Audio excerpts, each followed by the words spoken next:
What is up, Brett for Bass Family? Welcome back to the channel. Today we're going to talk about something a little bit different. And I'm actually going to give you a few pointers on how to get out of a fishing slump. We've all been through it. I've been through it many times in my life. But there are some things that you can do to help fast track the process to get you back to catching fish. And that's what we're going to talk about today. So, if you've ever played sports in your life, everybody that plays sports goes through some kind of slump. It's not just fishing. Baseball players, you get into hitting slumps. Football players, wide receivers, they get into slumps with dropping passes. Quarterbacks, throwing interceptions. Golfers can't make a putt. They develop the yips, whatever it may be. It happens in all sports. And it's no different in fishing. And I've learned a couple things over the years that's helped me make that time of being in a slump a lot shorter.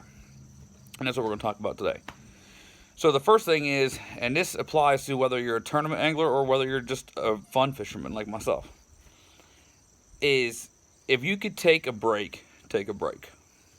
If you're someone that fishes 4 or 5 times a week, take a couple days off. Take a couple days off if your schedule will allow. Now, if you're a tournament fisherman and you have a schedule that you have to be on, then you might not be able to do that. But if you could just take a couple of days off and just clear your head, I promise you it will really help. For example, I used to play golf a lot.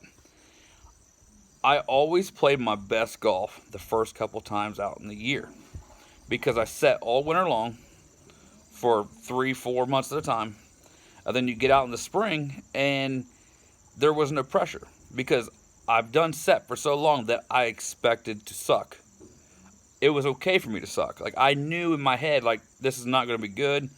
So there was no pressure on myself. And what happened was all the pressure was off me, and I actually played really good.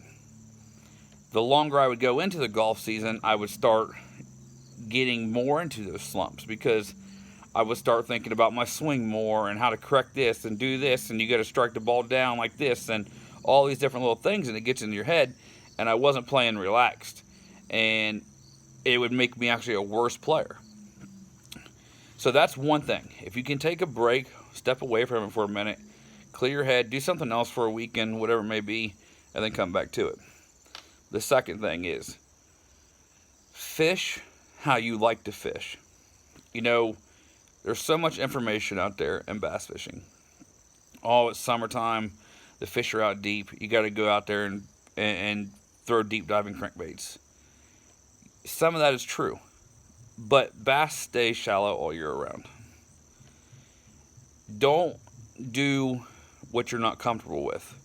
If you're not somebody that likes to throw deep diving crankbaits, don't do it. There's other bass in the lake that are on different patterns. Okay? Don't go out there and kill yourself. Put something you're confident in your hand and go up there and fish shallow. Or whatever it may be. Just change up what you're doing. Don't get stuck on what the people tell you, what these pros tell you, or whoever tells you, YouTube. Don't get stuck on that. Do something different, okay? That's the second thing.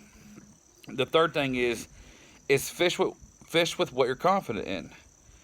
And that kind of relates to number 2 as well, but whatever your most confident lure is, throw it. Throw it all day long. Throw it until you can't throw it no more. And continue to throw it until you catch a fish because you've seen bass eat that lure. You've caught bass on that lure that you're confident in. So you know that they will eat it if it's presented in front of one of those fish's face, if that makes sense. You get out there sometimes, and I'm guilty of this too. You throw something because you think you're supposed to throw a particular type of bait a certain time of year, but it's something you never even caught a fish on before. So you just lose confidence in it really quick. You lose trust in it. Stick with what you're confident in. And that will help you tremendously, and I promise you you'll catch a bass. The fourth thing, fish where you know there is fish.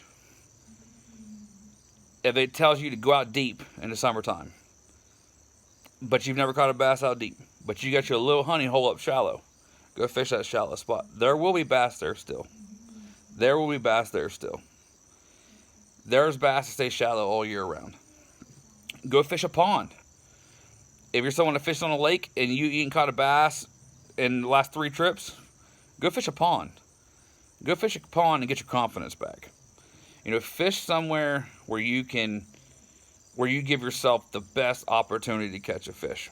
It really makes a difference. And sometimes that's all it takes. Sometimes all it takes is just feeling that bite again to get you out of that slump. Same thing with basketball players. Basketball players will get into a shooting slump.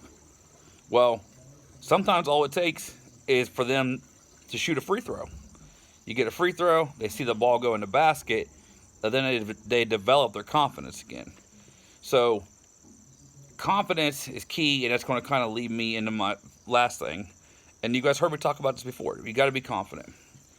If you're not confident in what you're doing, you will fail 99% of the time. You have to be confident. You have to be relaxed. You have to be calm. You have to enjoy what you're doing, and the rest will just take care of itself.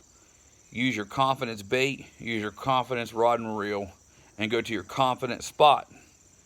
And I promise you, you will catch a bass. It will happen for you. And that's what it takes sometimes. You just got to go back to the basics, if that makes sense. You know, even if you got to take just one rod and reel out in the boat with you and one lure with you, do that. Take that out with you too. You know, or just do that. And just fish that one rod and reel and that one lure all day. Eliminate all the other options in your boat. Eliminate all the other stresses in your life. Just go out and throw that one lure with that one rod and reel, because it's all that you got. And I promise you, it will lead to success. And one more thing. If none of that works for you, your confidence bait ain't working, none of that other stuff's working, there's one more thing you can do. Quit fishing. That's just a joke. Throw a worm. Throw a worm. A stick worm, some kind of soft plastic worm is the most it's the most versatile bait there is. It catches bass all year long at every body of water in the country at every time of year. Throw a green pumpkin worm and just fish the crap out of it. You will catch a bass. 100% you will catch a bass. That's what I do. You know, the last trip I went out, and same thing with last summer. When times get tough, I pick up that freaking yum dinger, that green pumpkin yum dinger, wacky rig that dude, and I go to work. You know, it's not the most fun, exciting fishing. It's slow. Throw it weightless, let it fall. You'll catch bass. You just got to work at it, but you'll catch them. They will 100% eat that worm all year round. So those are a few things, guys, that can help you going forward if you ever get into a slump. And I just wanted to share that with you. That's about all I got for this video, though, guys. If you enjoyed this content, hit that thumbs up button. Like the video if you would, and please subscribe. Every little bit helps. That's all I got. Like I said, everybody stay safe out there, and I'll talk to you soon.